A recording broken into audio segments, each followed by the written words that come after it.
Halo, Assalamualaikum warahmatullahi wabarakatuh. Nama saya Muhammad Dan Rinaldi.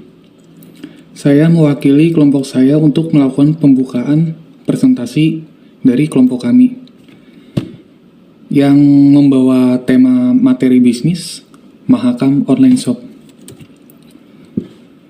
Perkenalkan anggota kelompok kami.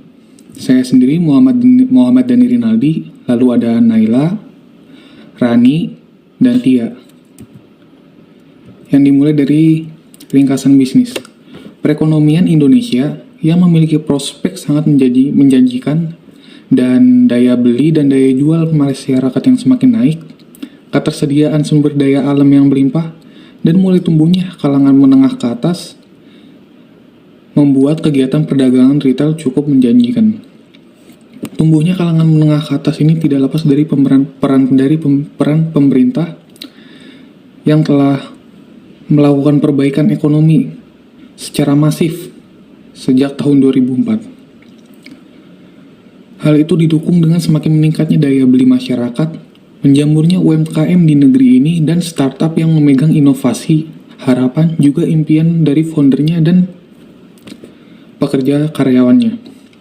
Di tengah segala kebahagiaan itu, semua tetap selalu ada permasalahan dalam produksi dan penjualan bagi UMKM, startup, dan bahkan individu seperti pasokan bahan, kesulitan mereka dalam pembelian bahan, kesulitan dalam hal penjualan sampai ke internasional, bahkan untuk individu mereka juga kesulitan membeli barang-barang dari luar negeri yang belum tersedia di Indonesia. Berikut adalah tampilan layar betapa terus meningkatnya, betapa luar biasa tren naik daya beli masyarakat di Indonesia yang terus mengalami peningkatan dari tahun ke tahun. Lalu ada juga tren naiknya kontribusi UMKM terhadap PDB Indonesia dari sejak kurun waktu 2010 sampai 2018. Oleh karena itu, kami mendirikan online shop yang menjadi jawaban, kemudahan, dan partner Anda. Kami memilih nama Mahakam karena dulu sungai ini merupakan roda penggerak perdagangan kerajaan Kutai Kartanegara, di mana para pedagang dapat berjualan di atas perahu, berlayar ke sisi sungai sana dan ke sisi sungai sini, mencari pembeli. Bahkan tak berlebihan, bila saya mengatakan bahwa Sungai Mahakam ini tidak hanya menjadi roda penggerak perdagangan kerajaan Kutai Kartanegara, tapi juga menjadi roda penggerak perekonomian dan memberikan pengaruh politik yang kuat bagi kerajaan Kutai Kartanegara. Mahakam Online Market Shop memberikan kemudahan kepada para individu, swasta kecil, swasta besar, swasta menengah, untuk dapat terlibat dalam perdagangan ekspor-impor. Selanjutnya di sini saya akan menyampaikan visi dan misi dari bisnis Mahakam. Visinya yaitu menjadi perusahaan perdagangan online terbesar di Asia, ikut terlibat dalam pembangunan negara dan menjadikan dunia perdagangan internasional menjadi mudah untuk semua kalangan. Sedangkan misinya yaitu mengarahkan seluruh sumber daya yang dimiliki secara berkesinambungan untuk meningkatkan profesionalisme demi kepuasan pelanggan dan memberikan kontribusi sepenuhnya bagi pengembangan usaha dan kontribusi kepada negara. Selanjutnya yaitu produk atau jasa yang ditawarkan. Nah, produk yang ditawarkan oleh perusahaan kami yaitu sebuah platform perdagangan barang-barang via online yang dimana penjual dapat menjanjikan produknya kepada masyarakat nasional maupun internasional, dan pembeli domestik maupun luar negeri pun dapat membelinya, seperti aplikasi Shopee, Lazada, dan lain-lainnya yang ada di Indonesia. Tetapi konsepnya berbeda dengan produk yang kami tawarkan ini. Cara kerjanya pun mudah, seperti aplikasi di Indonesia pada umumnya, yaitu dengan memesan barang melalui aplikasi pada ponsel, lalu penjual pun akan mengonfirmasi dan akan mengirimkannya. Konsumen hanya perlu menunggu barang akan sampai di rumah Anda.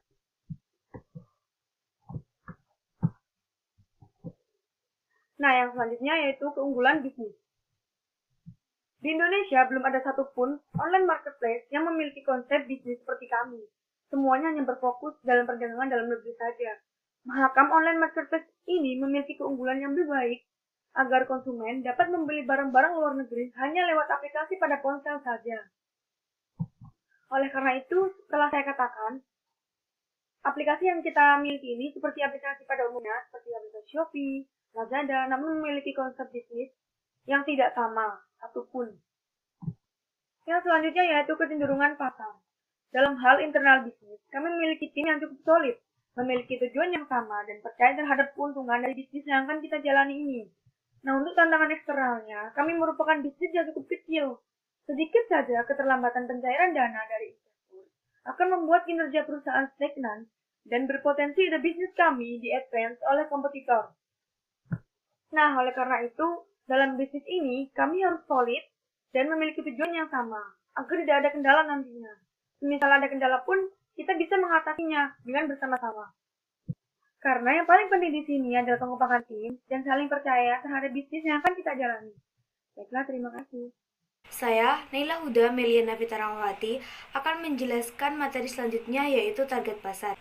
Target pasar dari perusahaan kami adalah semua lapisan masyarakat maupun organisasi bisnis yang berencana melebarkan usahanya ke skala internasional ataupun para konsumen yang akan membeli barang-barang yang berkualitas dari luar negeri dengan kemudahan yang kami tawarkan.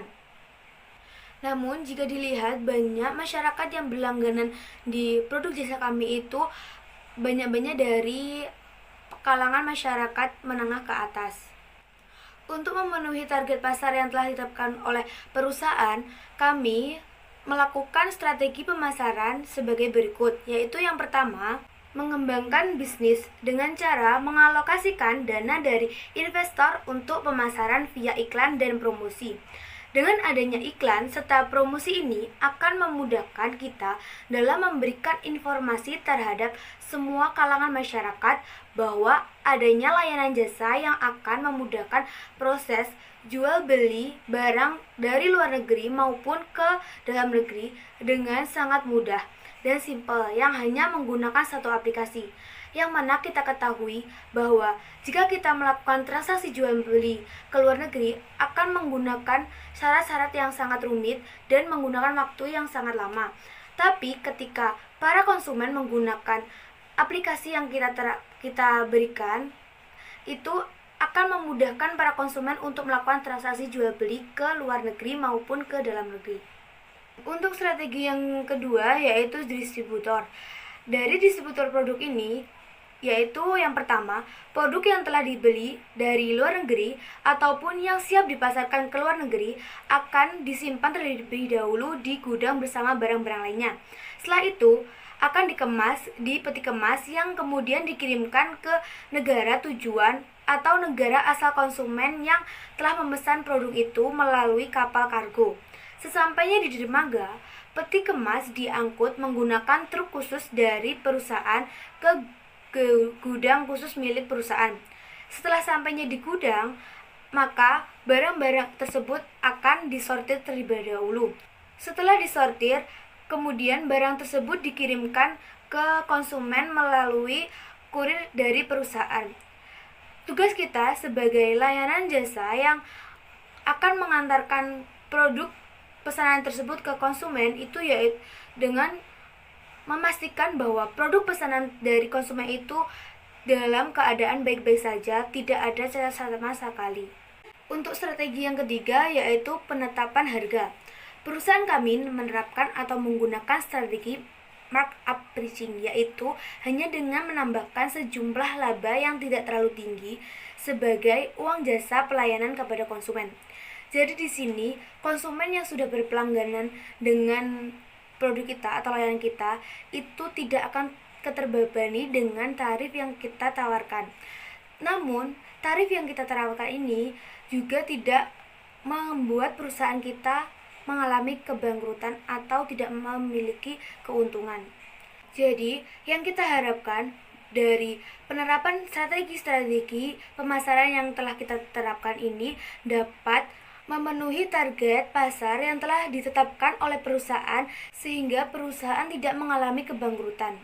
Untuk materi selanjutnya akan dijelaskan oleh teman saya. Terima kasih. Perkenalkan, saya Rahistianisih. Di sini saya akan menjelaskan materi mengenai rencana pengadaan barang dan penjualan. Pra pendirian bisnis Mahakam, yang pertama, menetapkan harga laba fee jasa yang telah disepakati dalam rapat direksi dengan menentukan modal yang dikeluarkan dan juga keuntungan yang didapatnya. Yang kedua, menentukan ke sektor mana dana investor akan dialirkan demi kepentingan sebuah bisnis. Dengan pemilihan sektor yang tepat, maka sebuah bisnis tersebut akan berjalan dengan lancar. Yang ketiga, memilih manajer terbaik untuk mengisi jabatan di beberapa departemen perusahaan. Dengan menggunakan manajer terbaik, agar dapat menyelesaikan masalah perusahaan dengan cepat dan tepat, dan yang memiliki jiwa kepemimpinan yang tinggi dalam diri manajer tersebut. Keempat, memilih perusahaan teknologi dan data untuk mengurus kinerja aplikasi perusahaan yang kelak akan digunakan oleh konsumen. Kelima, mendaftarkan perusahaan dan mengajukan izin pembukaan usaha kepada pemerintah dan menyiapkan langkah-langkah mitigasi resiko agar bila suatu waktu terjadi fluktuasi, krisis sektor, makro, dan lain-lain. Selain itu juga terdapat yang pertama, perencanaan jalur distribusi sebelum pembukaan Pramahakam. Membangun infrastruktur secara mandiri dengan membangun layanan pemenuhan toko cabang dalam memperlancar proses distribusi produk. Dan ada sistem server tambahan dan perusahaan memberikan ongkos kirim yang lebih terjangkau atau disebut dengan instant delivery. Yang kedua, proses pengelolaan image langkah awal dengan identifikasi target pelanggan dalam menyusun strategi pemasaran yang efektif, menentukan tujuan akhir harus mengetahui ke arah mana bisnis tersebut akan dijalankan, menentukan brand persona agar mendapatkan citra atau image dari brand tersebut, kembangkan pesan utama agar konsumen berminat untuk mengenal dan juga membelinya. Yang ketiga, menentukan harga sesuai dengan berat barang, nilai, dan keefektifan barang tersebut. Selanjutnya, proses pengenalan ke produk dimulai dengan mengalokasikan uang investor untuk pemasaran via iklan dan promo. Kami berencana membuat semua masyarakat tahu bahwa membeli atau menjual barang-barang luar negeri tidak sesulit yang dibayangkan. Kami mengharuskan siap mengurus sehingga hanya dengan satu aplikasi barang Anda dapat terjual ke luar negeri.